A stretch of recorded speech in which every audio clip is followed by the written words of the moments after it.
Hey everyone, welcome to Beyond. So glad to have you. Be sure to hit like and subscribe so the algorithm can provide the show for others. And we're on the continuation of our series, Roadmaps to Resilience. And we want to talk today about how to create self-confidence. And this probably doesn't come as a surprise to anyone, but 95% of people on this planet Earth at one point in their life, or maybe multiple points in their life, experience a lack of self-confidence or just fundamentally zero self-confidence. So we want to talk about that in a little more detail. And of course, our guest needs no introduction. Berke Brown, welcome. Hey, pleasure to be here, man. I love this topic, so I'm really glad to be able to chat about it. Yeah, absolutely. So, Lao Tzu once said, because one believes in oneself, one doesn't try to convince others. Because one is content with oneself, one doesn't need others' approval. Because one accepts oneself, the whole world accepts him or her. And I thought that was a really poignant quote to sort of kick this podcast off on, because I think a lot of people look to other people, other people's affirmation, other people's belief in themselves versus things they can do to really work on the beliefs in themselves on their own. So I want to kind of talk about that, but we do definitely know what the impact of self-confidence has on people. We know that higher self-esteem people perform better, they do better. School goes better for them. We know with children that have higher self-confidence, they perform better in school. Later in life, they're more effective adults, more accomplished. It just has a huge ripple effect, does self-confidence. So what I want to talk today with Berke is really the keys to building self-confidence. And I think the first thing we want to talk about is really character development. Sort of like, why do I care about self-confidence and what are the stepping stones? So character development, the idea that we develop our own personal integrity, our personal compass and guidance system of acceptable behavior. In developing character, what is the interplay between our real self, Berke, our ideal self, and that part of the self that we dread? I guess the easiest way that I could explain it would be that they're all on the same kind of continuum of self-concept, but whichever one gets more weight determines who you are, right? We are what we think about. A thought repeated over time becomes a belief. And so if we're thinking about ourselves as the ideal self or the self that's not at the ideal place, or the person that's the problem that's missing, the connection between the real self and the ideal self, that's what you become. So I guess the best way to explain it is something in research. It's called the intention behavior gap. It's the gap between what you intend to do and what you actually do. I may have talked about this before. The best way that I could explain it is the person who sets the alarm at night, that's us, right? That's me, that's you. The person that wakes up in the morning, hears the alarm and presses snooze, the same person, right? And then afterwards, the person who's running late, who's mad at the person who hit snooze, it's the same person. So there's this kind of like this process of time. The person that I am is kind of the person that has the intention to wake up. I intend to be a certain way. The person that is in the way of me becoming that person is the person that hits snooze. And if the person decides to not hit snooze, and they become the person that they want to be. And so the intention is the character that we want to have. The gap is the character that stops us from becoming that person that we want to be. And who we are currently is that person that sets the alarm or the intention. And if I'm constantly living my life as the person who hits snooze, and I'm angry at myself for being that person, then I am stuck as that gap. I am stuck as the low confidence person that doesn't believe that they're capable of changing, right? But if I imagine myself to be that person of character, and I put most of my thoughts and my energy in that, when I wake up, I won't be as tempted to hit snooze. And then I can make movements to change my behaviors to create that character. So it's all about where you place your mind. If you're trying to build character, you have to be clear on what that character looks like in the world and why it's so important to you, so that you can push through those obstacles, those snooze alarms, to get to be that person. Yeah, that's great. And when I think about character, I think about being kind, being honest, hardworking, respect. And then we juxtapose it with what we've been seeing with the riots, right? And you see almost a breakdown where maybe well-meaning people get into a group dynamic and the whole thing just sort of crumbles to the ground. So, I've noticed that there's a lot of vitriol, disrespect within the riots. I mean, that goes without saying. How can we, in times of severe stress, develop and exercise our character? I mean, we're in those moments of we're protesting something that really draws the most deepest passions within us, right? How do we always be mindful of the character we want to project to others? Right. It's a tough thing. I would say with the riots, it's difficult, man, because obviously it's a double character issue, right? what we have is we have a character of a part of a society that doesn't see another part of society's experience, right?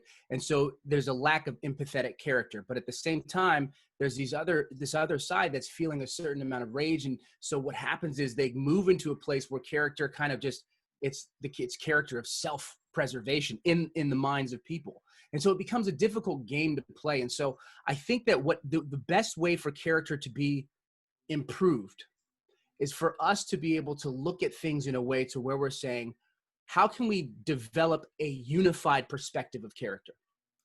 Because if I'm perfectly fine, but there's gangrene on my right hand, I'm not okay, right? There's something that's problematic. And so I have to make sure that I take the proper medicine. I have to make sure that I take care of the wound. I have to make sure that my whole body has a character of health. Because even if everything is healthy, but a part of me is bleeding profusely, I'm out of character. I'm out of integrity of my body health that I want. And so really what I believe is that character is a moral aspect that requires a bird's eye perspective of the entire global perspective, the entire global situation. Because essence, what we're looking at right now is the planet, right? The world, our country is looking at its moral character. And it's questioning, and it's saying some things are out of whack.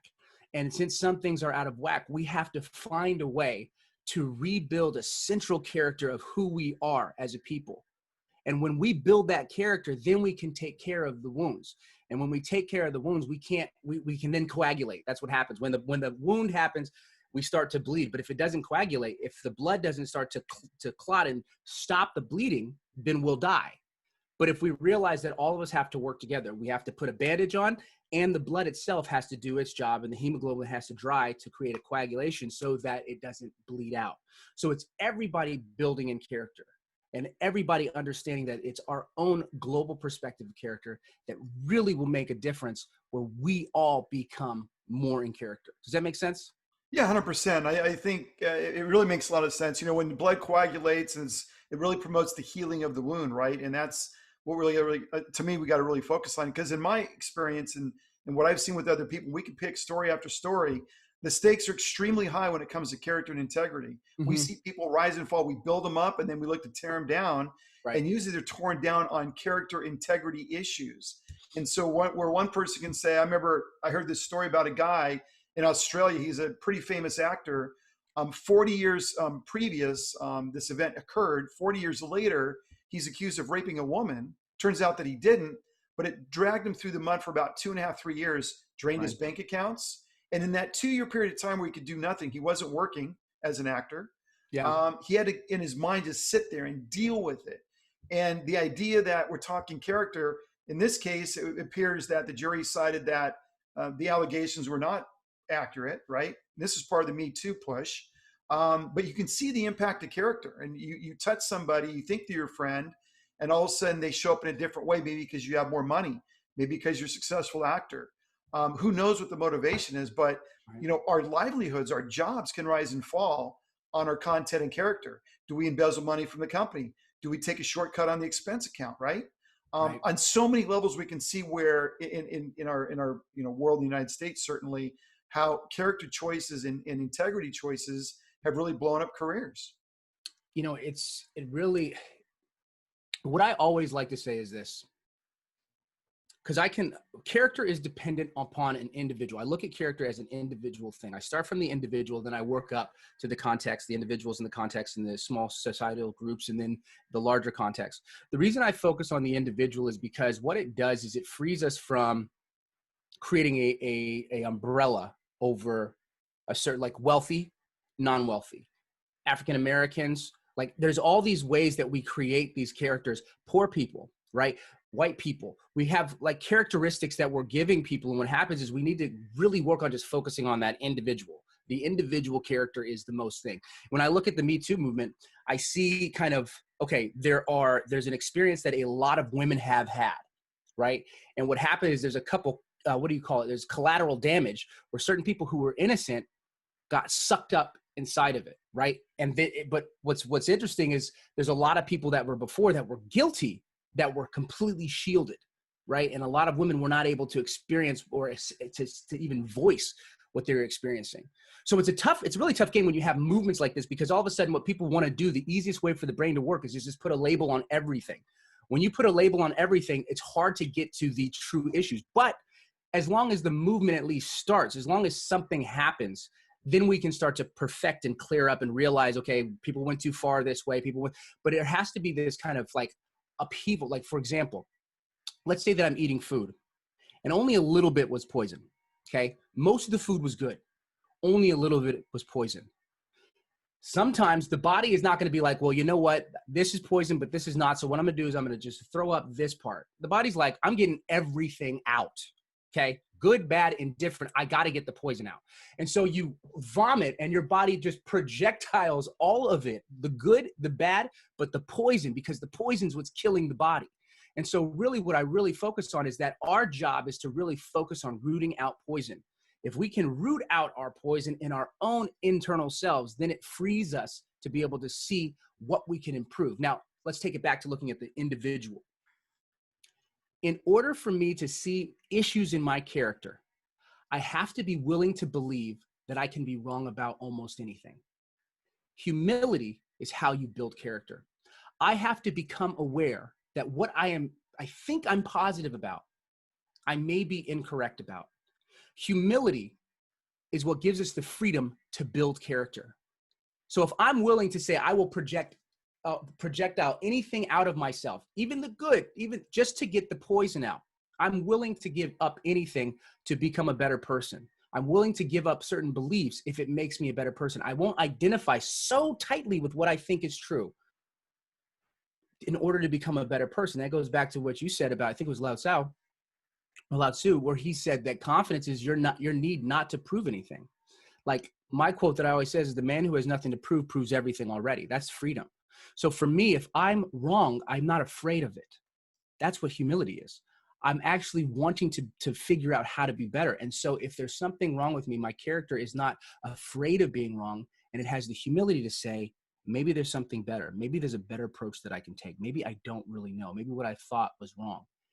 And then you can test and approve, affirm, or invalidate certain types of thinking. The only way to develop is to be able to look within and say, maybe there's a better way. That's character. That's when you're so sure of who you are that even your wrong choices or potential to be wrong doesn't terrify you. This is really where the whole world can grow, where we all can take that internal look, literally all of us. That's character. Character is not just the building of a thing. It's the being willing to break down a thing to rebuild it in a new way. No, that's well said. And again, this is about building self-confidence. And the most unconfident people I've ever met are people who are double-minded in all their ways. The Bible talks about that, right?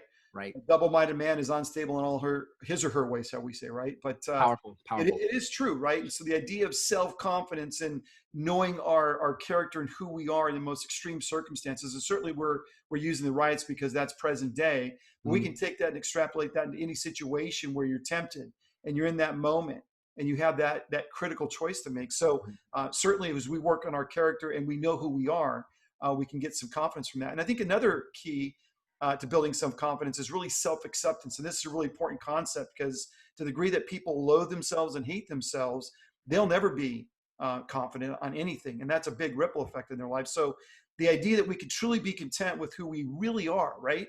And we can see the pursuit of acceptance of money, objects, power, position, to name a few, won't take us to the promised land necessarily. And to get to a point where we can really fully accept who we are, it seems to me like we need a cure for perfectionism, right? Right. Or unhappiness. So question is, how can we avoid focusing on faults and insecurities and get to a point of self-acceptance? Yeah. I think, it kind of ties back to what we were saying about the humility, right? The best way to build confidence is to not be afraid of being wrong. The reason that we have egotistical people, the reason that we have people that are ignorant, the reason that we have people that are unable to live the lives that they want is because they're so staunch on believing in their reality. They're so staunch on thinking that, the problem is outside. They're so staunch on thinking that, on believing a certain kind of worldview, right? And so what happens is by you being able to constantly question yourself, by you being able to kind of take that scientific approach on your own mind, then you can move to a place where you can build confidence. Because if I'm not afraid to misstep, if I'm not afraid to, they say, what is it? Silicon Valley, one of the quotes they always say is they say, fail fast. The faster that you fail, right, the more empowered you are to grow. The companies that are always like, let's calculate, strategize too much, fail fast. Because if you fail fast, you learn fast. And whoever's failing the fastest grows the fastest because they get all the information. And you get it by allowing yourself to hit your head against a wall. And really, that's in a lot of ways what I think that's how humans should be approaching their development, is not being afraid to be wrong and being excited when you're wrong. When I get in a conversation and somebody teaches me something and I'm certain about a certain thing, there's two things that happen. One is, of course, there's a little bit of the ego that's like, you're losing this one. But then there's a huge part of me that's saying you're learning. And when I allow that huge part of me to be the one that's the voice, then all of a sudden I've trained myself to look forward to being educated. I look forward to seeing different perspectives. And when I have that, I'm free. Even if the other person feels like they won the argument, like what's winning an argument? All that does is just gives you a little high. It's a drug. But if you're not seeking knowledge, if you're not aiming to share knowledge, if you're not aiming for communication and communion, you're a resounding gong. You have nothing that's important. I win because even though your facts are right, but your energy is wrong, I get those facts and it helps me become a better person. It's Right. all about that humility. Right. So in terms of self-confidence, because I think, again, self-acceptance is a big, huge, important first step. So, but a lot of people struggle with that because they're focused on others or the fear of being alone. So how does focusing on others and the fear of being alone interfere with our own self-acceptance? I mean, can we ever get to a point where we really accept ourselves if we're always trying to play to other people and what they think is important? So if, I was working with a client actually just recently, and one of the things that we realized is she was constantly needing validation from other people. And so I kind of created two spheres, right? There's this fear on this side that says, I don't believe that I'm enough. I don't know if I'm capable. I doubt my abilities. And then there's this side over here, which is people. And so what she must always do is she must always look to see what people are saying or about her or thinking about her. And so these two existences can only exist with each other. If any one of them drops, if the people go away, or if her belief of not being enough goes away, they both drop. What we had to understand is that she was constantly seeking validation or invalidation from the people that were around her. And it wasn't just by what they said, it's by what she thought they were thinking. And so what happened was she became a slave to the projections of what she thought that they were experiencing in terms of how it related to her. And what we had to do is we had to free her from the belief that she wasn't capable, because she believed that she wasn't capable, she had to gain a sense of capability from people. When she was able to realize that she's capable and she doesn't need proof from other people, this dropped, which allowed this to drop. The ability to let go of other people's thoughts or your thoughts about other people's thoughts is where you gain freedom. Because even if you are confident, but you still need people to prove it, you're not confident, right? Validation, external validation, is a proof of insecurity. It infers it. And so us gaining our own internal validation is where all of a sudden people's opinions, thoughts, perspectives become irrelevant, just information that we can add to our own growth. Yeah, no, I think it's really important to not really care what people think. I mean, look, I mean, and that takes a really evolved person through time, right? It's not going to happen overnight. But the idea that we're moved by other people's opinions, perceptions, or their habits, hurts, and hangups, or whatever may be going on, and they're now sort of coloring our perspective with that perspective, probably isn't helpful. So let's say a person does get more evolved in this idea, right? Because again, if I accept myself fully, wholly, that means I really got to push back on what's coming in externally. And so let's say we get to that point of enlightenment and we're there. Talk about the impact of self-love on finding love. So if I really truly love myself and I'm really congruent with myself, because I see a lot of relationships that are troubled because the person that's going out there looking for the relationship is not whole, is not healed, is codependent, if you will. So what impact does self-love have on finding the love of your life? Right. It's a great question. Codependency right, is where your existence is required or dependent upon something outside of you, right? You're talking about the external. I believe, and there's a spectrum of healthiness, right? So it's not like an unhealthy relationship or a healthy relationship. I'm just looking for a more healthy relationship. Your relationship with the world will determine your relationship with people, which will determine relationship with your girlfriend, spouse, boyfriend, wife, husband. And the reason that is because the way we think in one thing is most likely how we think in every other way. If I believe that the only way for me to do anything in the world is all out external. Now, obviously there's real things that require external, but if I believe that it's all there and it's not my fault, right? If I can't take that responsibility, then I'm stuck to believe that in the same way, a girlfriend or a husband or a wife or whatever will be that. Codependency is dangerous because it forces another thing, entity, person to meet your needs, or else you crash, right? That is a dangerous place to be. What you need to be is not independent, right? Independence is, it's kind of the Western thought. I'm independent and I'm on my own and I do it all by myself. Pick myself up by my bootstraps, which is impossible. But we have that belief, independence. But the true wise place to be is interdependent. Interdependent is where true success comes. Interdependent means that you know how to be independent, but you know that if you want to go far, if you want to go fast, go by yourself. If you want to go far, go together. You realize that it becomes this rocket booster when people choose to be together and then choose to attack their vision. They choose to be a force for good together, as opposed to getting from a thing. You come together to become better. And that's ultimately, and this is next level thinking, because I don't think our society has gotten to the place of interdependence. There's either codependence or independence. Both are sicknesses in my mind. But interdependence is where you realize that, yes, I can do things, quote unquote, on my own, or yes, you can do it on your own. But if we do it together, almost spiritually, it takes us to a level in a space that we can't even imagine. And in my relationship, that's something that I always desire, that interdependence where we choose love as opposed to need love. Right. And that's a big distinction. I think I'd almost characterize it as a natural law. We think about the progression of life, and it's true of everybody, right? There's a stage we go through where we're fully dependent on our parents, right? And then there's that stage we leave the nest and we're independent. Right. And we know more than everybody, and we're the man Right. and we're the woman, and we're Right. setting out our journey. So it goes from dependence to I'm independent to the reality of interdependence. Because you get older, you realize when you're in your 30s, 35, 40, that your parents are pretty vital and integral to your success and where you're at. And the idea that there's that interdependent relationship, like when a young couple has a kids, right? Who doesn't want the grandparents to be around for that? That's a big help. Right. It's a huge help, right? Right. Beck Flight Point, not too far from where I live, has a whole community built around the idea of working adults having the grandparents nearby and having affordable housing.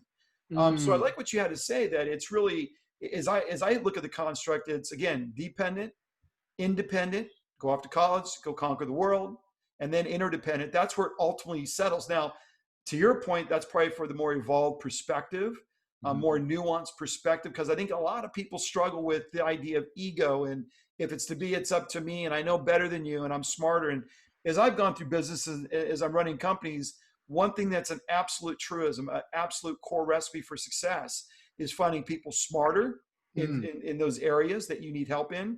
Right. And really, it's a team effort. It's an interdependent play that makes any technology move forward. If you look at SpaceX,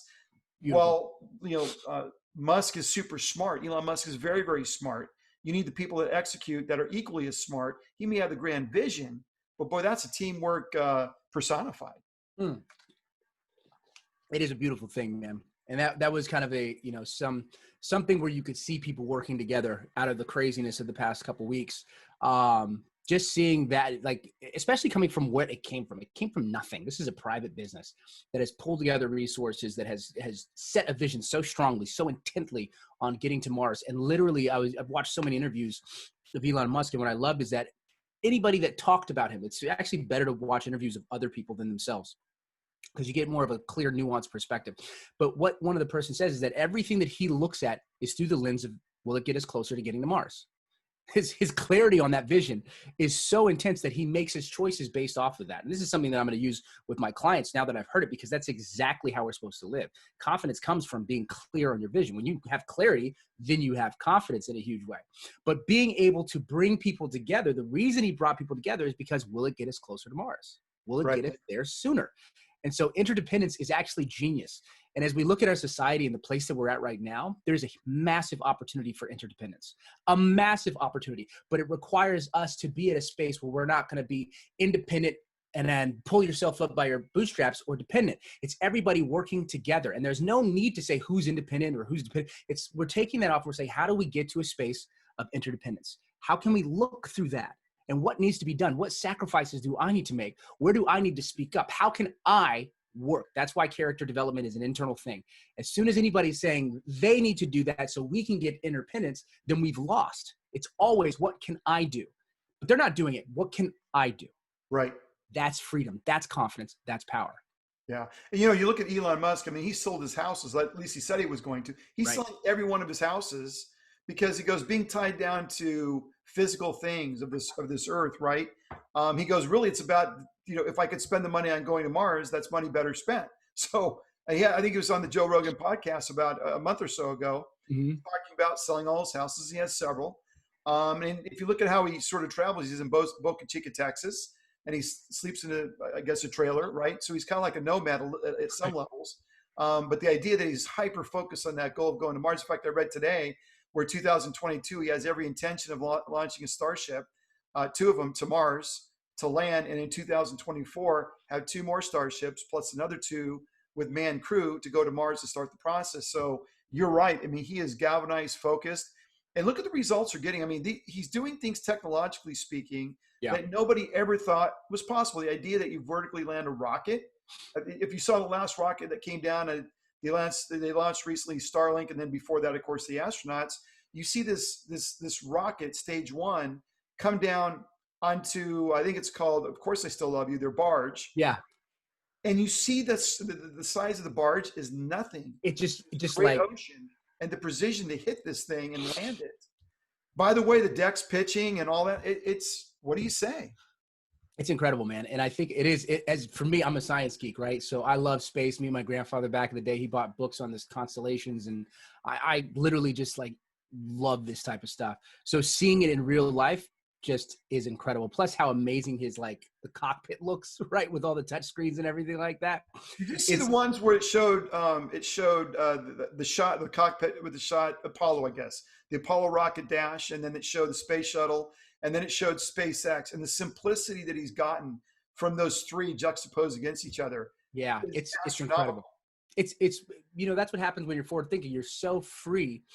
You're so free, and that kind of ties actually to what I was talking about the purging, right? When you vomit, he vomited out all the old ways. They worked before, right? All those little trinkets and buttons and everything, they worked to get them to the moon. But he's like, okay, yes, this works, but boom, is there a better way? Can I approach this from a different way?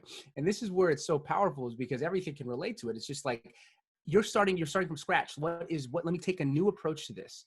And he just, through iteration, realized what the best thing to do is. He understood, one of the things he said is that it's actually easy to make a rocket. It's hard to make the precision tools to create a rocket, right? In fact, the tools to make the rocket are more important than the rocket itself. Right. And so that's what, I mean, we can even look at that as a societal thing. It's like, okay, we know what would help the world, but our process, our method, our mindset, how we can work interdependently is what's going to be, that's where the precision comes in. And these things take time. But one thing I do love about it, the reason that he moved out of his house and he didn't build a house, I was listening to his interview. He said the amount of mind energy it would take to build a new house and make it look nice to where I really liked it, that's taking away from me getting to Mars. It's just crazy, right? Clarity, bro. Clarity. I mean, literally, if I could spend all my time talking about clarity, like because I know that's where confidence comes from, even from my research, that it's the clarity. And that's why I spend so much time. If you saw me with my clients, we spend an hour and a half just finding out if their values that they've already chosen are real. Yeah. Like, I'm not saying you choose your values, there they are. I spend an hour and a half finding out if they're real. Then they have to do work on it. And so we make them so clear on a single idea, because when you have that inception, all of a sudden you start looking through only that lens, which gives confidence. That's why people are so intrigued with people that are confident. They're clear. Yeah, there's so many people that are trying to get that clarity, and it is a big struggle. And it's not, it's not a simple formula, but it's certainly a process, something you have to work on. So another key to building self-confidence, we sort of touched on this, is really to focus on our thoughts, right? Mm-hmm. That famous quote, "As a man thinketh, so is he." And it would seem to me that the Right. quality of our thoughts determines ultimately how happy we'll be. When we think about Elon Musk, I know that he suffers from depression. Mm. And what elevates him is making an exciting world to wake up into, right? Which is adventure, exploration. I mean, that's what we were founded on. And now he's going beyond our planet, our atmosphere, into Right. the solar system. So how does the comparison to others, though? Because we're thinking about our thoughts. And Mm-hmm. if we could all think like Elon Musk, he doesn't care what people think. He's smart enough to know how to create and devise plans, strategies, and tactics and execute on them. But for us mere mortals, how does comparison to others short circuit the process and how we think about things? Because I think a lot of people are wrapped up in that, right? When you look at nails or eyelashes or makeup or hair or bags or clothing or whatever, Right. cars, pick or houses, how does that comparison to others short circuit this process? Yeah, you know what? It goes back to clarity, right? When you're unclear, then your vision is blurred, right? And anything can be in the way. If I focus on my finger, right, all I see is my finger, everything else is blurred. If I focus on the camera, my finger becomes two, right? And then so whatever you focus on is what's clear, and the opposite thing must be blurred, right? So if you're not looking at what you want, then all of a sudden it becomes blurred and everything else becomes clear. I did this thing when I was doing organizational consulting. It was actually for a print company, large print company, and I was in their warehouse and I just did a test. What I did is I placed a table in the middle of the warehouse, just randomly in the middle of the warehouse, and waited a week. What was interesting was there was no purpose for that table. But as time went by, people would continue to walk by. By the next week, it was filled with things, right? Just because the table was there, people started leaving things there and it became filled. And our mind kind of works the same way. If we create an open space to think, but we have not dedicated our thinking, every other thought is going to come up. That's where comparison comes in. We're constantly thinking of other people's thoughts because we're not clear on our own thought. Comparison is a validation tool. It's how do I make sure that I'm okay? So you have to gather, you're constantly radar pulling information. You're reactionary. You look, okay, well, they said this, they didn't say this happened, that didn't happen. And so you're constantly using all of your energy to pull information to see if you're worthy or unworthy. When you can get rid of that table and have a clear understanding of what it is that you want, clear understanding of where it is that you're going, then the ideas and the objections and all this stuff become unimportant. If I say that I'm going to go make sales and I don't like hearing no because it means that they don't like me, then I'm not going to make a lot of sales.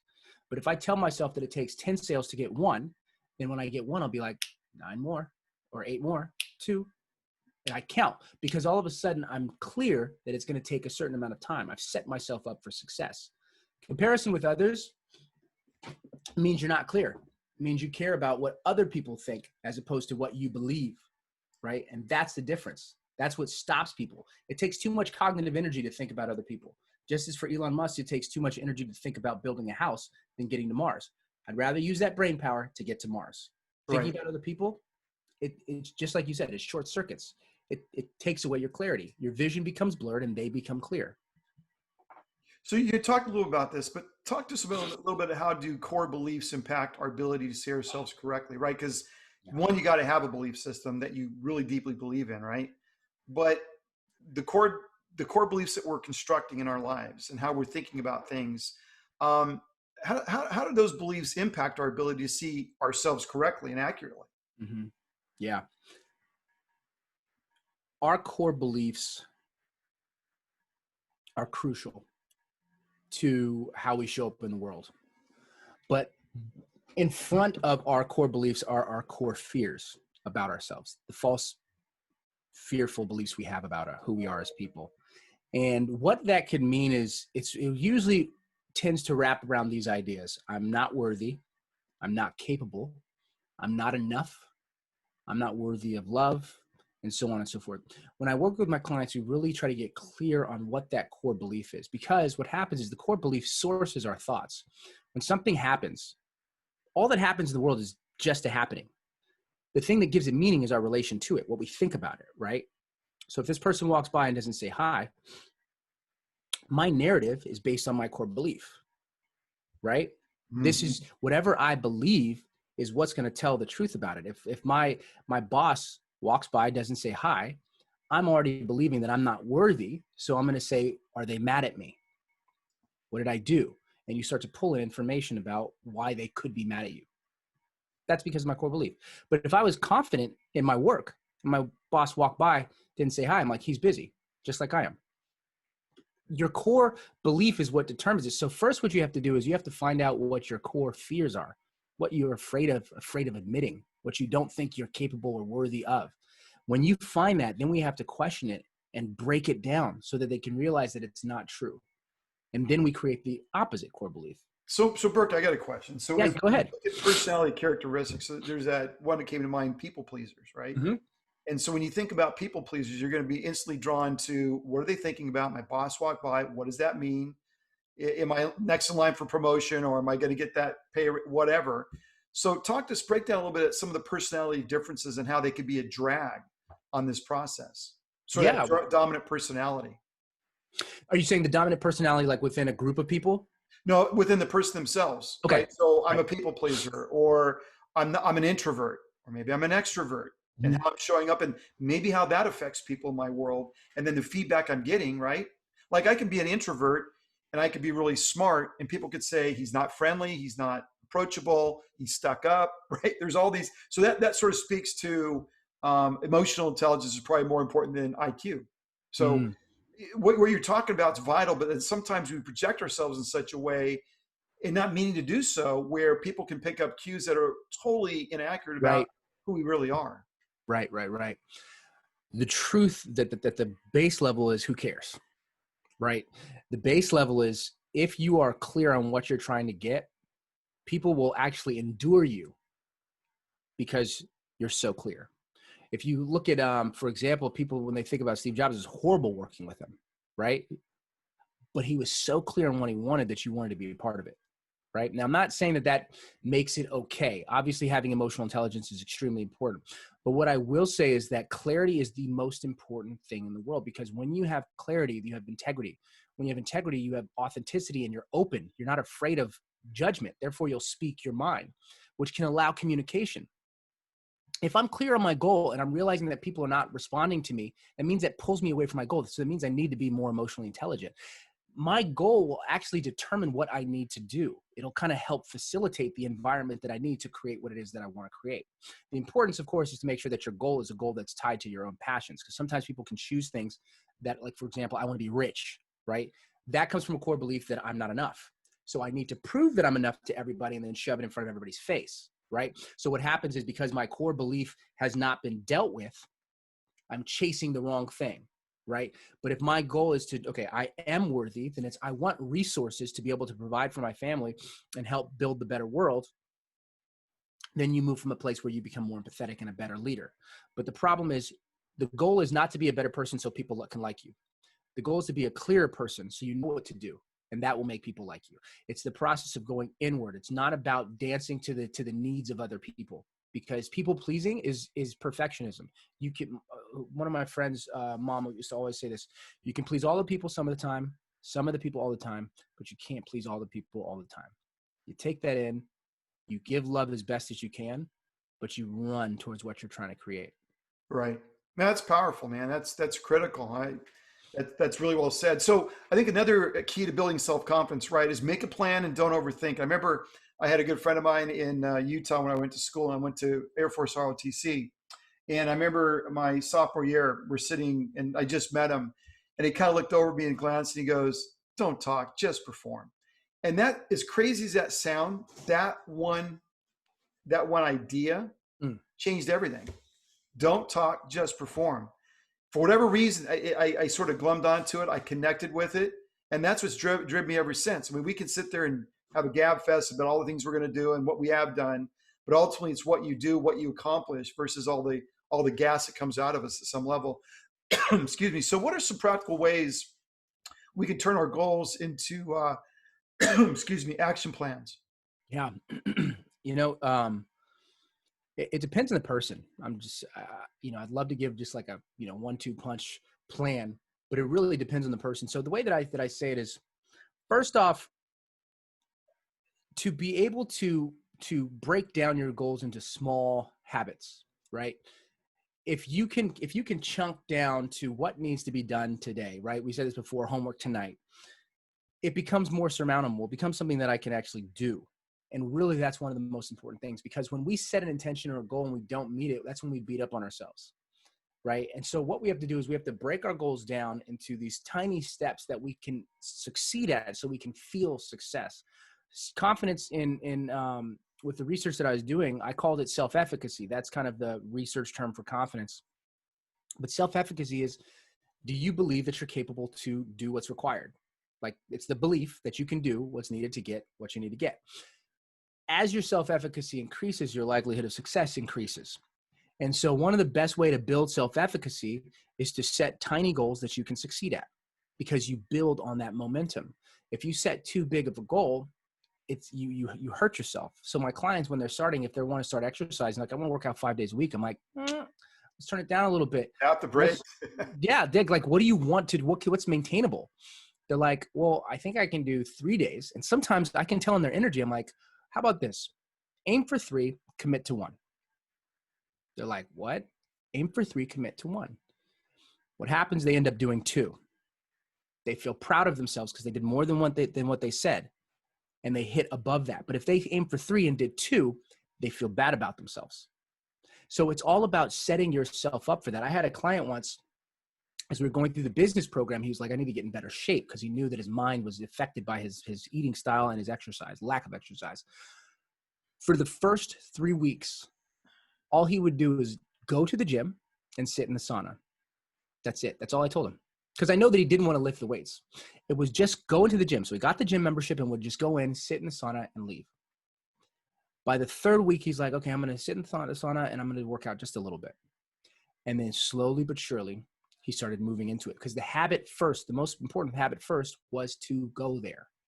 So it's understanding that in order to make an action plan, it has to be a realistic action plan that you know that you can succeed at, and then build upon that space. That's what builds confidence. Then once you've built the mechanism of doing what you say you're going to do, then you can create larger goals, because you have enough confidence to miss a goal. Yeah, it's funny. What you just said just leads right into the next question. So it would seem Yeah. that our actions will boost our self-confidence. There's no question about it. And Right. as you get more bold actions and more bold goals, your confidence just goes up, maybe even exponentially. So what can we do to increase our energy and belief in the goal? You just said something important, where go to the gym, sit in the jacuzzi 3 weeks, and then add to it. But what can we do to increase that energy and belief in the goals that they're actually attainable, right? For some people, it could be a small goal. For other people, they want to fly a plane or whatever Right. it may be. Right. What can we do practically? Now, there's 3 things, man, that I think are the most important. One is clear vision of what you want. That's what sparks the fire, really, in a lot of ways. Remember, I said before, pain pushes till the vision pulls. If you can set people with a vision that's so clear, that ties so much to who they are as people, as with their values and their mission, and the vision is just so clear, what that does is it gives you energy that pulls you to it. It's a gravity, right? You have a gravity from the future that you've created. You've thrown it out, the vision's there, and it's so strong that it pulls you, right? The next step are the tiny steps. I'm going to set goals that allow me to build my confidence, build my confidence, build my confidence. So you have a vision that's pulling you. You're building momentum by building your confidence with very, very tiny goals. And then you switch into the trust that failure is a part of the process, and that without failure, you cannot grow. When you work that way, because the people don't start because they're afraid to fail, right? So we have to get them over the failure fear. So what we do is we have them succeed on small micro levels. That builds confidence to be allowed to fail, because they build enough confidence to be able to withstand the pressure of failure. We redefine what failure is. That's what I do in my program. Once you understand that failure is absolutely not what you think it is and something beautiful, then all of a sudden you're not afraid to fail. Some people naturally have that ability to know that failure is a part of it. That's why they rise so quickly.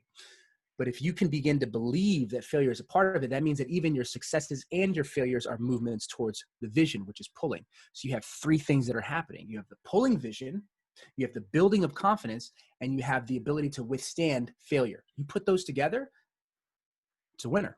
Right. That's a good recipe.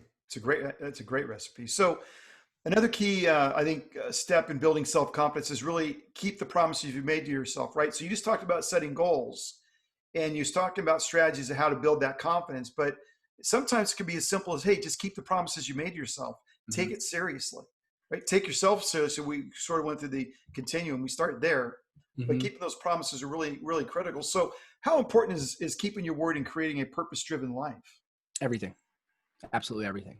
No question. That's it. To be honest, if I was to whittle all the work that I do, it's just getting you to believe the contracts with your own self. When I have a client, back when I was a trainer, they would work out, they'd start working out, 3 weeks would go by, they're like, I haven't seen any changes. I haven't seen any changes. And I say, how long did it take to get here? How long did it take to get here? How do you expect for it to just change like this? You have to think of your body as a relationship. If I had a partner and I lied to them every day for 1 year, and then January 1st, the next year, I'm like, you know what? I'm going to start telling you the truth. How long do you think it would take for the partner to believe you? They're not going to believe you day 2. No. They're not going to believe you day 3.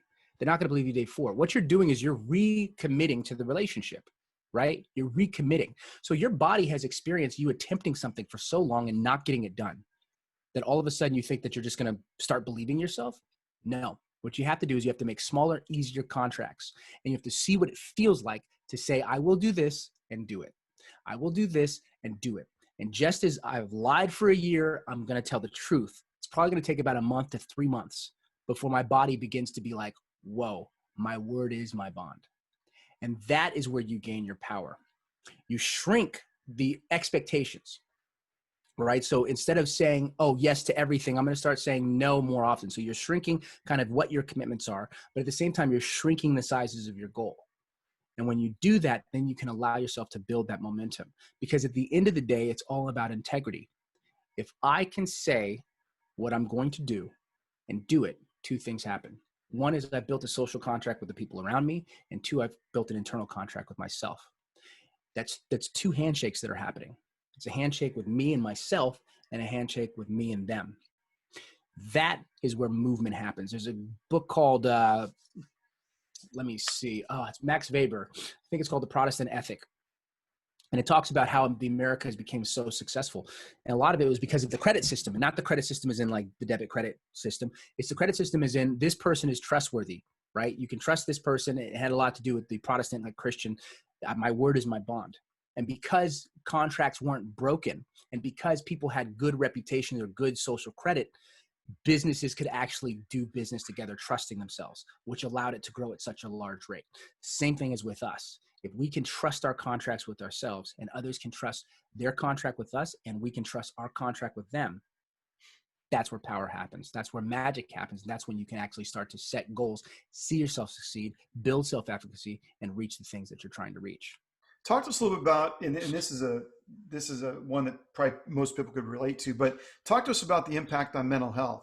If I don't keep my contract, if I do keep my contract, we can look at divorce courts, right? And family attorneys, and people have gone through divorce. At some level, the contract was broken. And I know from a divorce perspective, it's extremely impactful financially, emotionally, spiritually, on multiple levels. If you have kids involved. So talk to us about the impact on mental health of keeping a promise and not keeping a promise. Right. You know, what it does is it pulls you back to a place of a negative self-perspective. You know, when I showed you kind of that process, they start off excited, then they get pessimistic, and then they start to doubt who they are. This is really what kills people. When you don't keep your promise, you have a negative self-image, almost your superego. God's mad at you. You're mad at you. And what that does is it starts to identify with the mistake. When you identify with the mistake, not identify the mistake, identify with the mistake, you start to say that you're the mistake. I'm the liar. I broke my promise, my contract. And what happens is when you are beating on yourself that way, you're separating yourself from who you can be. You know, the quote I think I used last time, look at a man the way he is, he only becomes worse. Look at a man as if he were who he could be, he'll become who he should be. Mm-hmm. It goes internal. Look at myself the way that I am, and I only become worse. Look at myself as if I were who I could be, then I'll become who I should be. The problem is we're looking at where we are now and making a judgment on it. Ourselves, we're judging ourselves, not our behavior, ourself. That feeds the core fear of who we think we are or what we're not capable of, which chains us to the ground. And so what's most important to do is to understand that your ability to allow yourself to see the behavior, the broken contract, and not say that's who I am, that's just what I did, to separate yourself from it. Because what that does is it stops you from getting swallowed by it. And if you're not swallowed by it, then you can continue to move on. That's where you build that resilience. Yeah, that's really great. And I think keeping your word is really a test of integrity. And as I've thought about integrity, and I've tried to sort of put into a picture form, right? When you think about integrity, people say, hey, what does it matter? I'm going out with the boys, we're having a good time, and something happened. Maybe they're married and there's some infidelity. Or again, I embezzled money from my company or the company I work for, or I cheated somebody out of something, right? And you say, so what's the big deal of integrity? And I sort of liken it to the Titanic myth, right? If you look at the Titanic and how it was designed with compartments, right? And we knew going across the North Atlantic, there's a lot of, there's a lot of icebergs as you transit. And the idea with the design of the Titanic was you create compartments that if one gets breached, the rest are integral. The rest won't get breached. But as we certainly learned in the Titanic story, that once one compartment got breached, they all got breached and the ship sunk. So the idea that from an integrity standpoint, we can just do something on the side and it's not going to overlap in our lives, and our significant other is not going to find out, or the boss is going to find out. I do believe in karma, cause and effect, right? So I think sometimes we play fast and loose with integrity and things we do in life, not realizing, like the Titanic myth, it will sink our life ship, if you will. It'll fundamentally impact what we experience in life and the pain we induce in our lives. So I think it's really important. So again, talk to us a little bit about how keeping your word is a test of integrity and the importance of that. Yeah, it's the integrity, and I love that you use the Titanic example, is that, you can't compartmentalize integrity. You can. Actually, it's true that you actually can. And I think that, we as a society have done that. But what happens is ultimately, and this is where you're talking about karma, ultimately it reveals itself, right? Ultimately, the cost of it is clear, or becomes clear, comes to light. Really, one of the most important things is that if we can create whole humans who believe that the way they do one thing is the way they do everything, we're building a better human, right?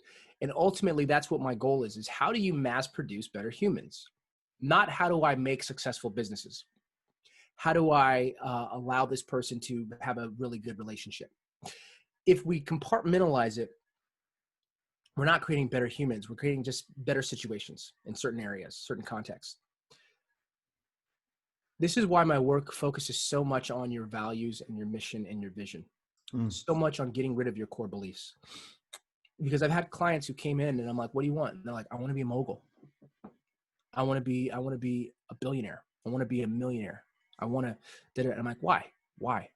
I've had it even when I was a personal trainer. What do you want? I want a six-pack, And I'm like, why? First, I have to understand, what is that a symptom of? Is it a symptom of insecurity? If I helped you get it, then I might magnify your core fear about yourself. And so that's why the digging is so important.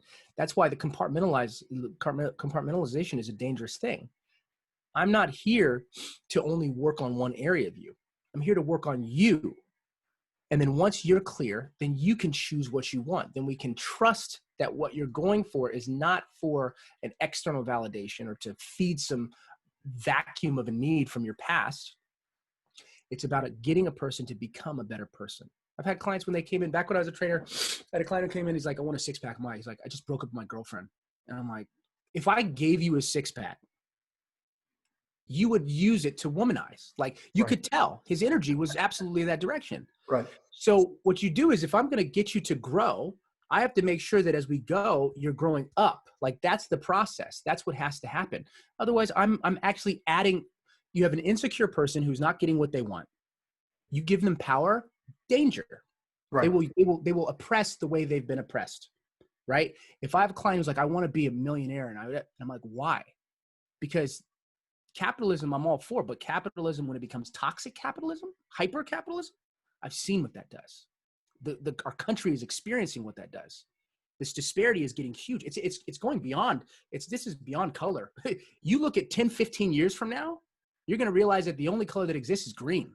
Like it's going to be that this type of stuff is becoming clear because there's hyper capitalism, because the goal is more about greed than it is about everybody having a right to their space, their freedom, so it's these abilities to understand that if we can work on the person at a core level, then they'll make choices that are interdependent, that are not stepping on, but stepping out, reaching out. Or choices that are a result of an insecurity. It was funny. I was listening to this guy on a TED Talk. He was a Shaolin monk, and he was talking about principles of Buddha. And he was talking about moral choices. And this isn't about to moralize and tell a person what to believe in. But if you do a thing like womanize and you make certain choices, it's a one-to-one impact on yourself emotionally, spiritually, and how you feel about yourself and how you think about yourself, and the guilt and the shame and the rest of it. But the way he explains it was much more eloquent. But the point was well made, that you just can't simply step out in fear and insecurity from something that was lagging. Or maybe somebody's called you fat when you were younger, so therefore I want their chiseled, ripped, six-pack stomach because then they'll love me. And the reality is they'll never love you. What they'll love is what they can get in that moment. They want when they want it, and then they discard of it, right? So you're just an object. And the idea of being valuable and developing the whole person really is so true, Berke. I think, the way you're approaching this is really spot on, because if people want to amplify their insecurities, I remember on Joe Rogan, they had Mike Tyson. This is before he called his comeback, right? He's now boxing, doing something. But before that point, he talked about, Joe's like, hey, do you work out? He's like, no, man, don't do that anymore. He goes, you have to understand, they made me a cold-blooded killer in the boxing ring. At 13, when I looked at people, it was to simply destroy them, dominate them, own them. So when I went in the ring, it wasn't about touchy-feely happy. It was, my mindset was, I'm an animal. I mean, they trained him, he said, his words, not mine, to be an animal. And he goes, I don't work out anymore because it gives that rise to my ego. It produces something that I don't like that person. That's a person I want dead. Now, he's back at it, but the point's well taken. The idea that if we do things for ego gratification, then and Mike's talked about this. I think this is a struggle. I used to be the baddest man on the planet, the best fighter pound for pound at that point in time, that era. And to lose that in your 50s is an identity crisis of sense of you of sorts. So the idea that I love what you're talking about, that you're working on the person as opposed to the insecurities. I mean, anybody can build the insecurity. You can make lots of money as personal trainers. But if I can build the things that drive those insecurities and get the right perspective, how much more happy would I be? One of my clients, this was, so the name of my business is The Internal Gym, right? And before you go to the body, first must water the mind. And what it started off was it was an exercise with mindset. Then when I went to do my research at Berkeley, it went into mindset and mind. Everything that I do is about the mind, but I also realized that your mind is connected to your body. So you have to be healthy in order to have the best version of yourself, right? You want to be able to use your entire physicality, because your brain is not just your brain, it's also your entire system. So I had a client of mine who reached out to me, and very, very, was at a low place. And he actually made a video before he reached out to me, but he's like, I'm unhappy. I'm out of shape. My knee, I just had an ACL surgery. I don't like my job, all this stuff. And he's always wanted to be ripped his whole life. But what he said is, I hope the next time I watch this video, I'm in a better place. He reached out to me and we talked. And so what I did was I put him on, I have a health mastery program, which is you're working on your fitness while also working on your mind. As we went through the program, incredibly, his mind would shift. We would go through all the mind work, but he was also exercising. So let's fast forward. 6 months later, he makes a video to his past self and he says, you did it. Look it, I've lost this much weight.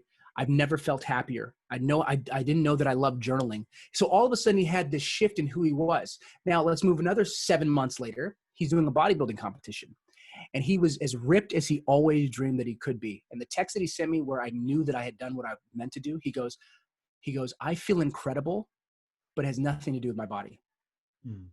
He said, I'm a new person.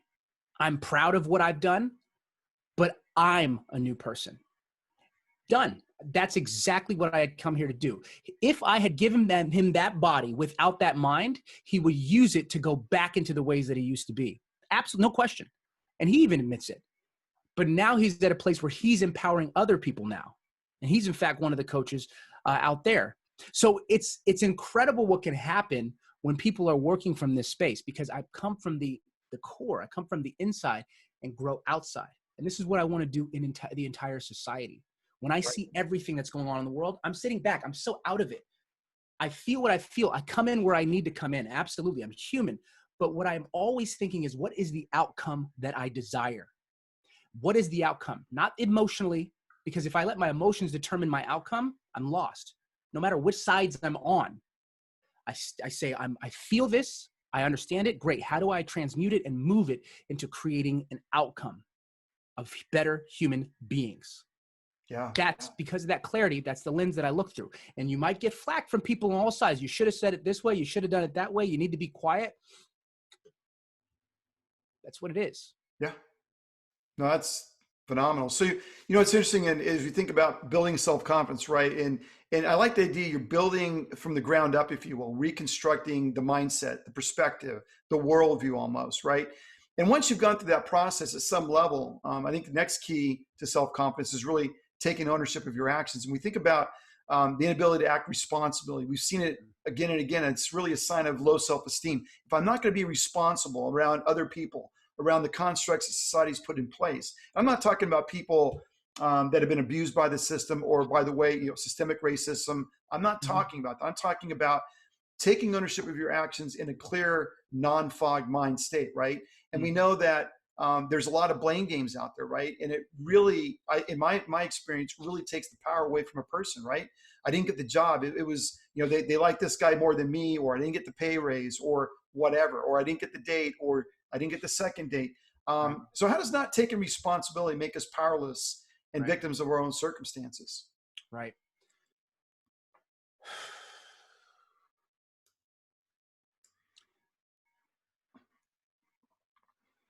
Taking responsibility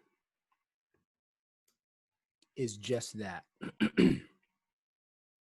I think that it has to be learned, right? And as from the work that I've done, it's natural not to take responsibility. It's interesting because it's natural not to take responsibility in certain ways. Sometimes we take responsibility for successes that are not our own. It's a difficult process because there are very trite platitudes to stay. Like, you're either a victim or you're a victor, right? And these statements are true, but they're so global that they're missing out all the nuances underneath it. And there's so much nuance. For people to take responsibility, they must be empowered. My job is to find out where they were disempowered. Because when a person is not taking responsibility, they've been disempowered.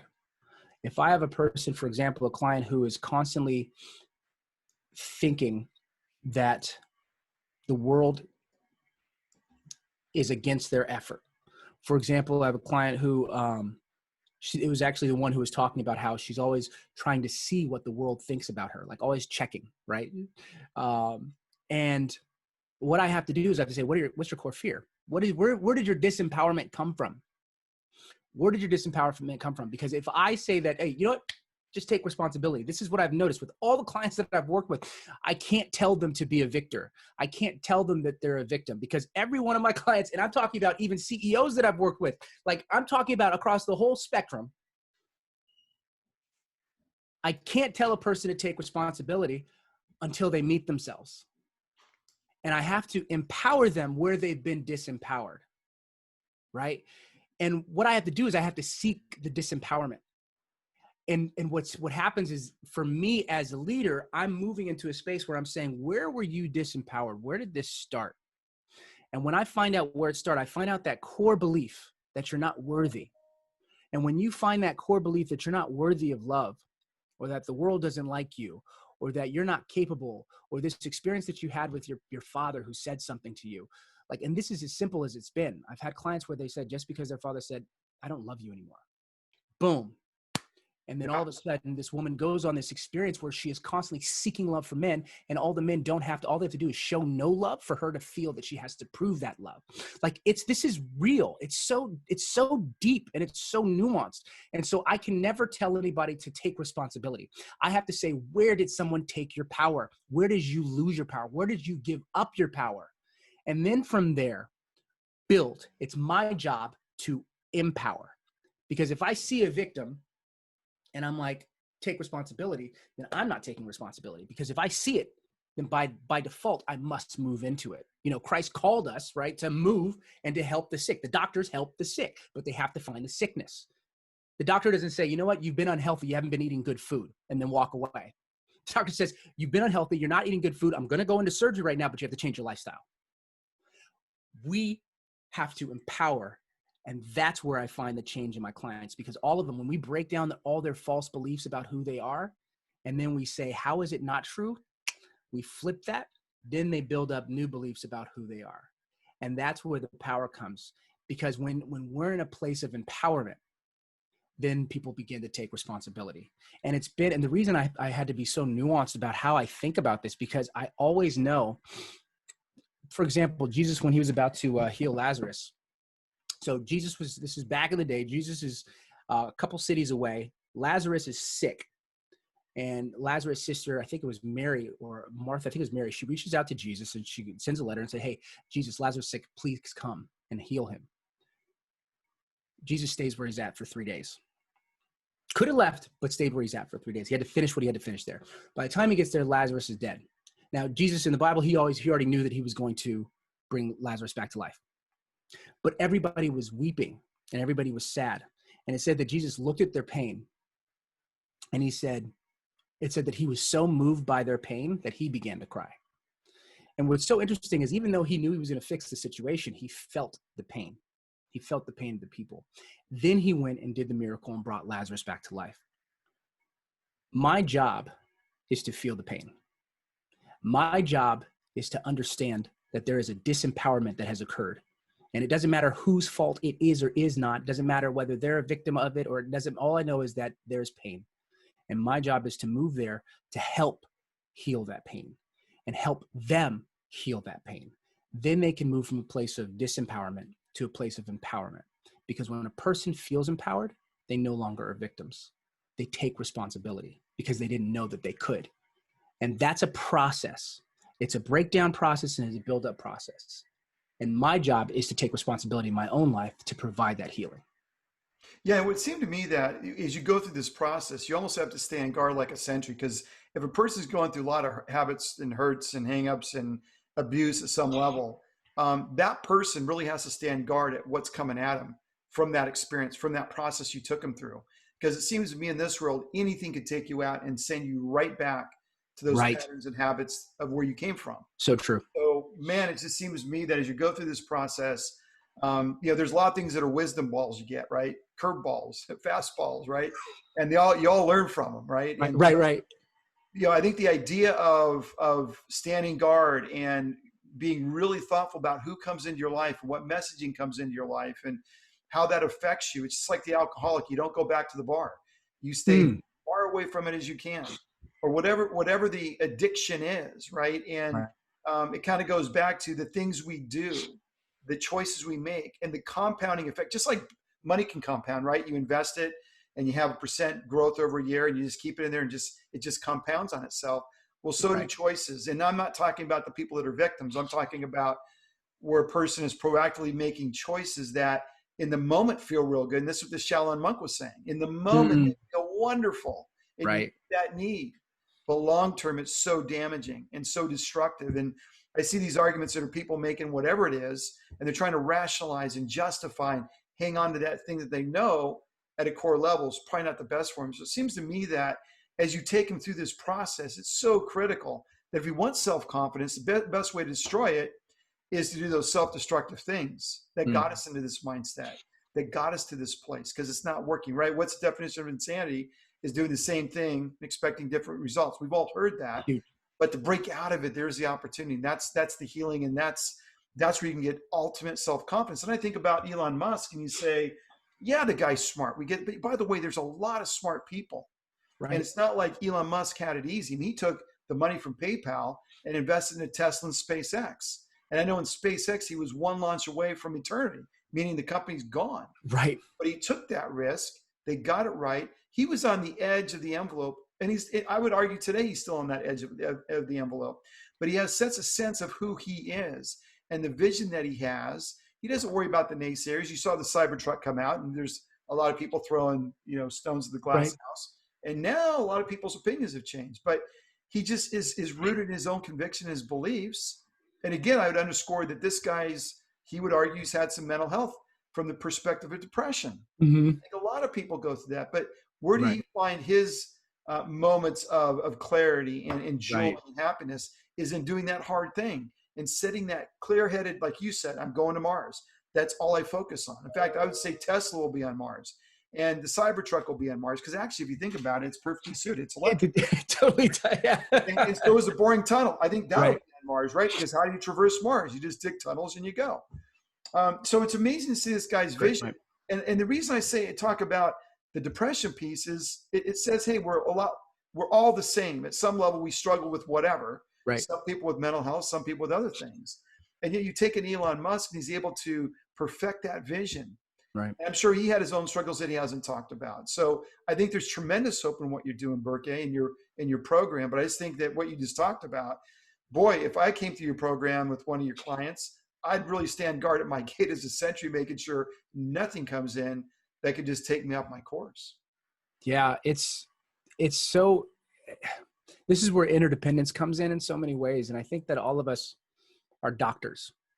All of us that have any type of awareness by default become doctors. It's interesting. I was watching a video on war, and it was on war medics.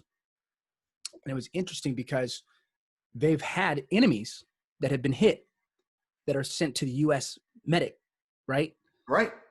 And what they do is they say a life is a life. And we have sworn to protect life.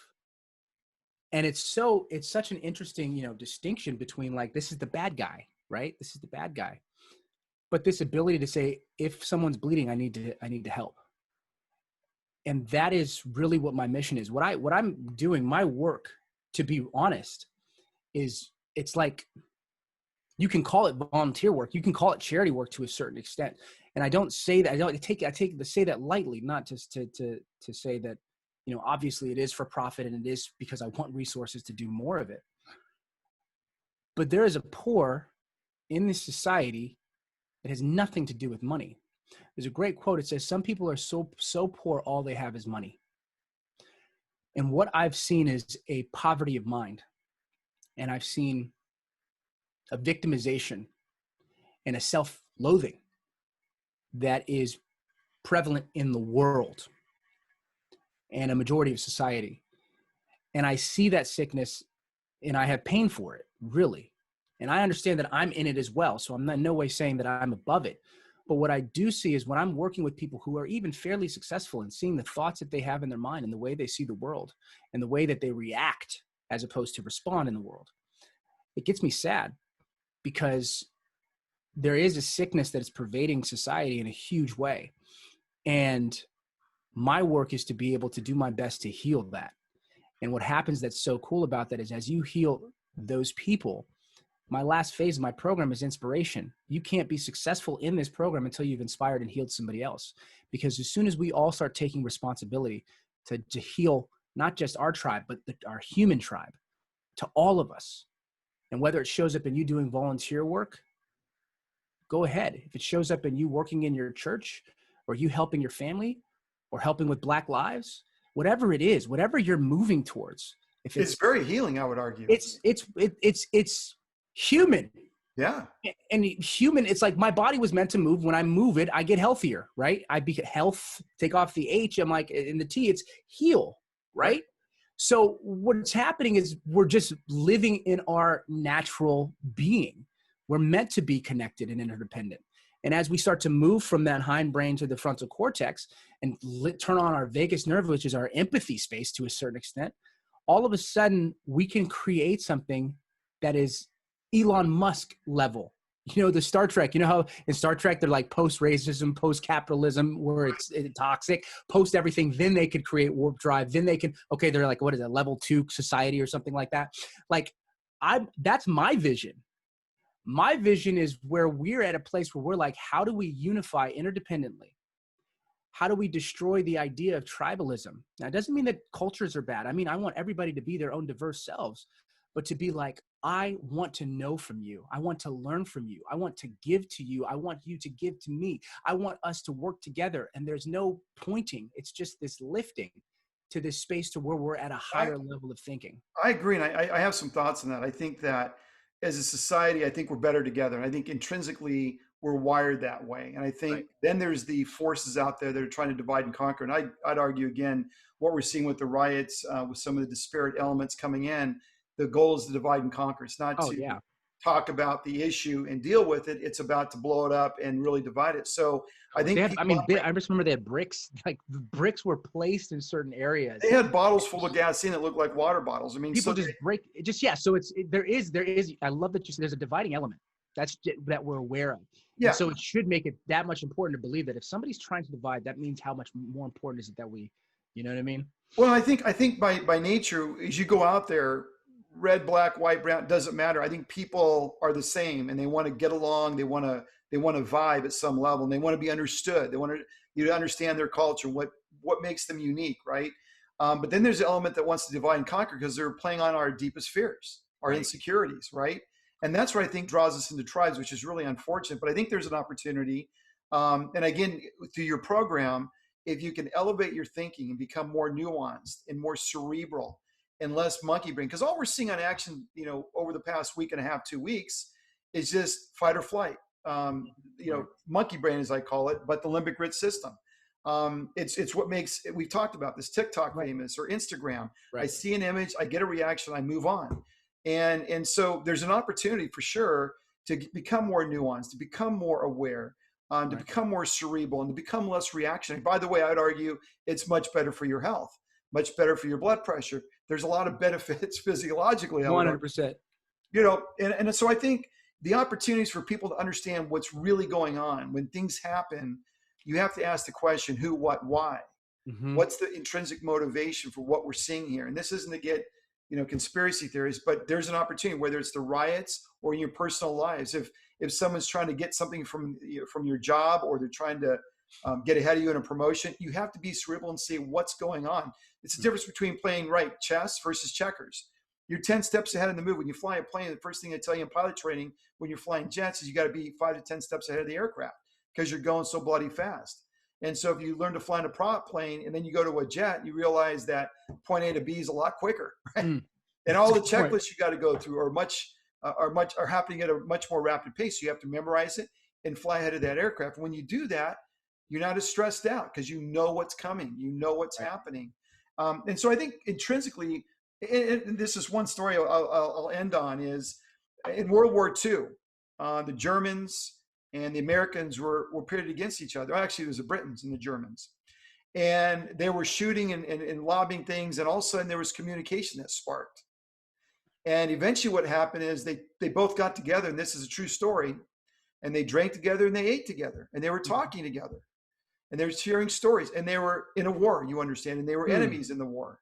Wow. Until the Germans came back, their command came back, and the American command came back and said, if you do that again, you fraternize with the enemy, we're going to pull you up on court-martials and your life is over. And of course, the fighting resumed. So you see the natural tendency of people to say, you know what, that German, I could probably be his friend. By the way, we are today with a lot of people in Germany, that they're people like us. And it's the politics and the power dynamic of politics and politicians that try to, I think, circumvent who we really are at core. I think that is 100% the truth. And to be honest, and what I think is the biggest issue in our society right now is to think that our leaders have the answer in general. And the natural, like the humans, the citizens have the power. Simple as that. The media is, like we say, there's agendas with everything. It's this polarization. Then you have, Facebook and Instagram, which is only showing you a certain side, right? And as you go down that rabbit hole, you become more tribalist on that side. And it creates this perfect divide. It's beautifully done because it's just taking advantage of the limbic system, as you're saying.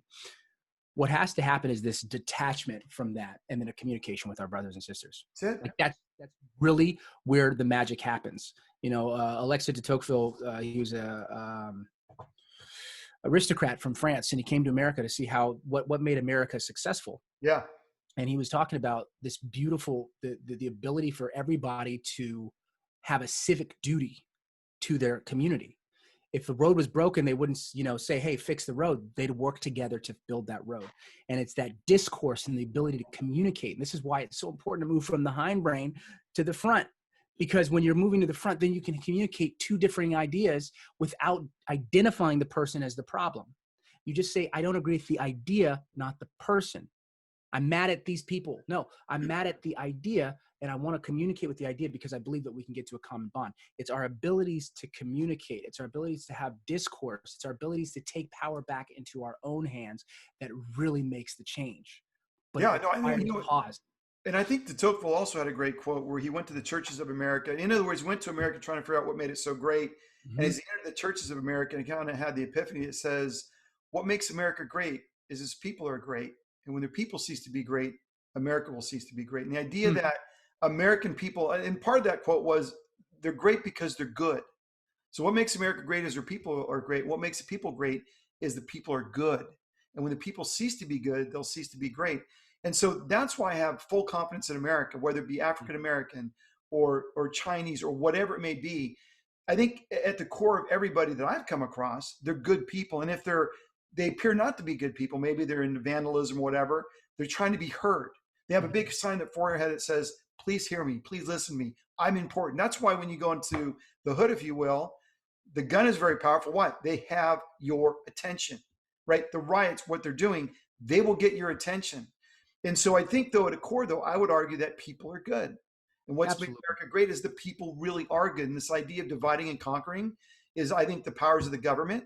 Call it deep state, call it whatever you want. But it's clear there's an intentional thing going on right now.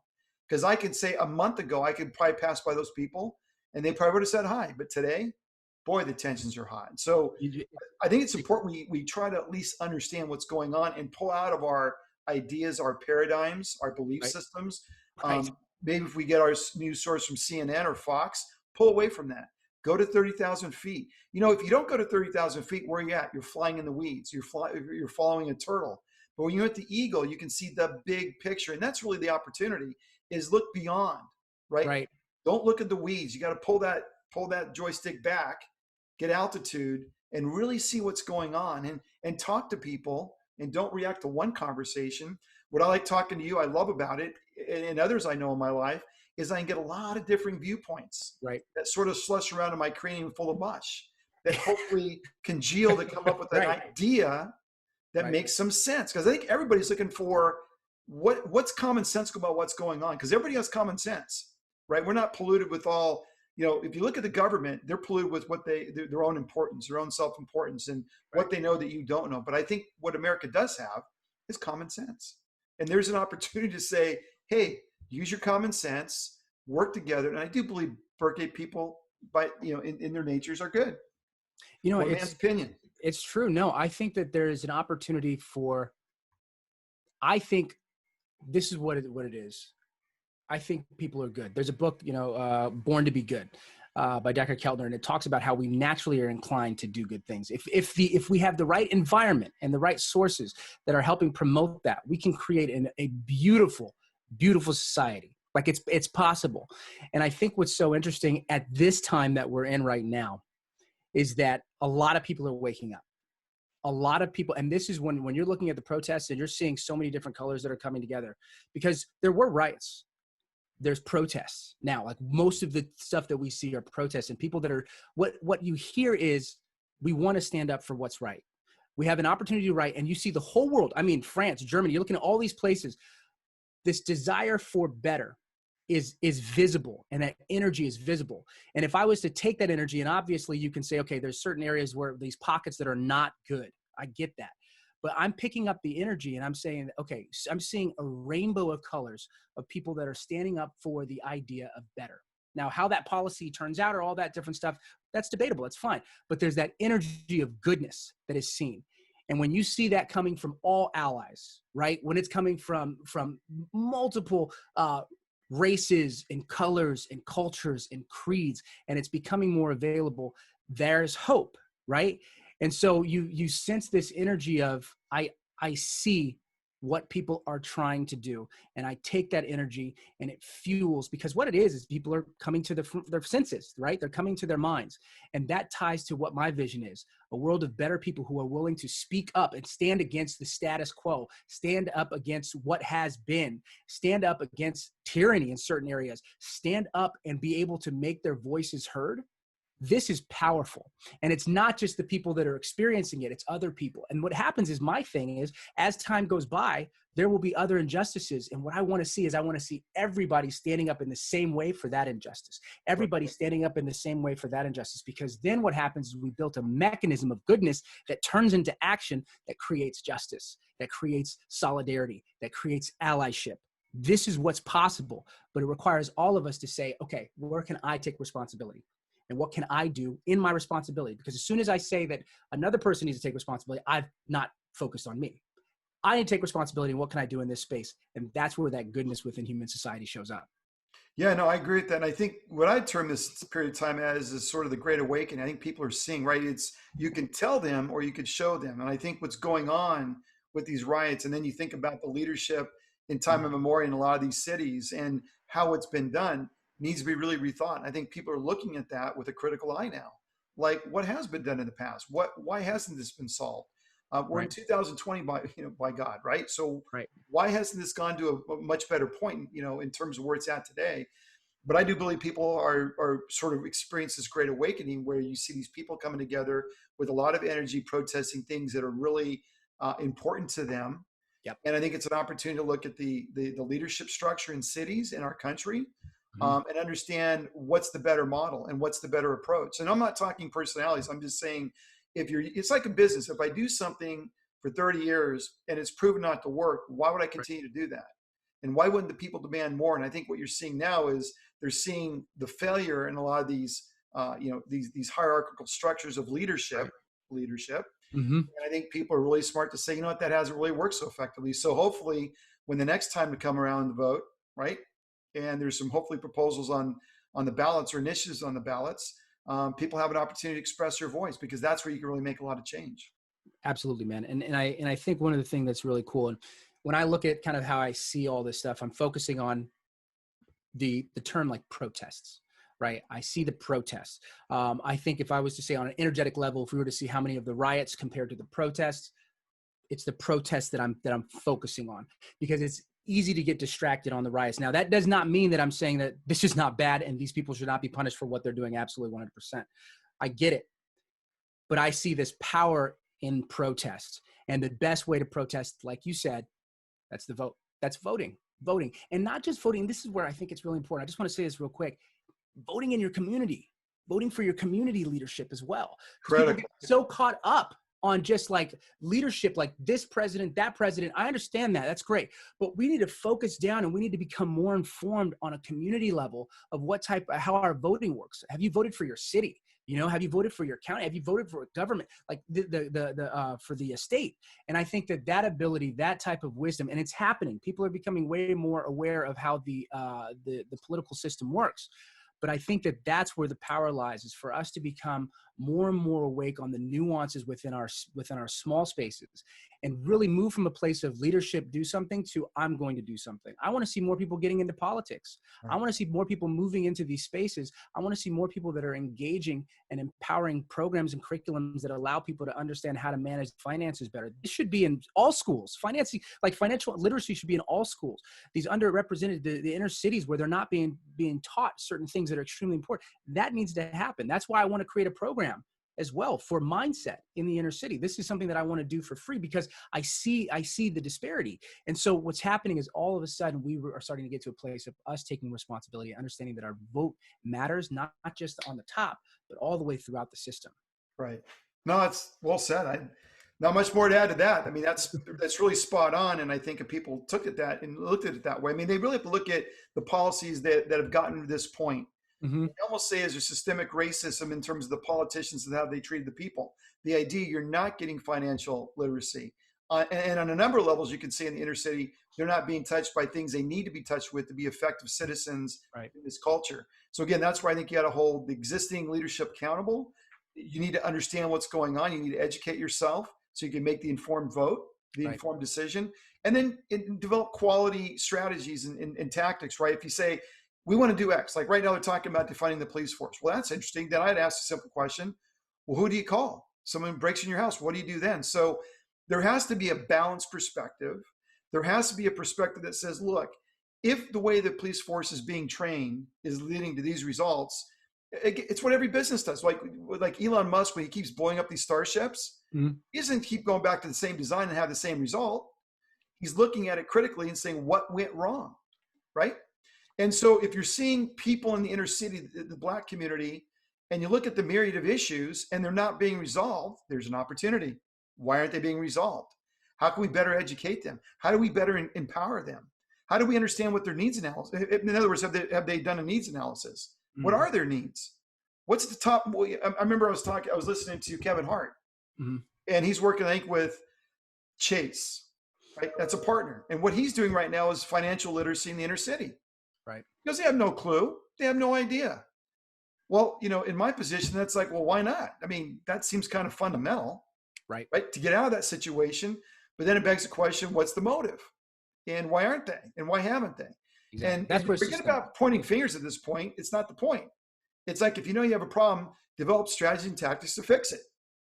It's not rocket science. It's not. And that's where the allyship, I think, is so powerful. That's why I think at this time, this is where everybody is getting involved. It's no longer just, okay, a Black issue. This is a societal issue. And this is where the moral character of the entire company, it's funny I say company, I'm like half mindset in business, but the entire state, the country, is involved in. And that's where you see white allyship. That's where you see South Asian allyship. You see all this where everybody's working together. Because the thing is, as this is healed, a whole new level of interdependence shows up. A whole new level of power shows up. We don't even know what we're losing. We don't even know what the opportunity cost is by allowing systemic racism to exist. We don't even know. And as we start to realize, as we heal in these type of ways, the power and potential is so, so, so great, because people want to just do good. Life, liberty, and the pursuit of happiness. Everybody deserves that. And by us all being able to get to it, it's almost like Elon Musk with SpaceX, pulling all these people together towards a common idea so that we can get ourselves to another level. Right. That's what we're doing. Well said, my friend. Berke, always good. Back at you, my man. Ben, I always love chatting with you, brother. I really enjoyed it. Until next week. Thanks so much. Sounds good.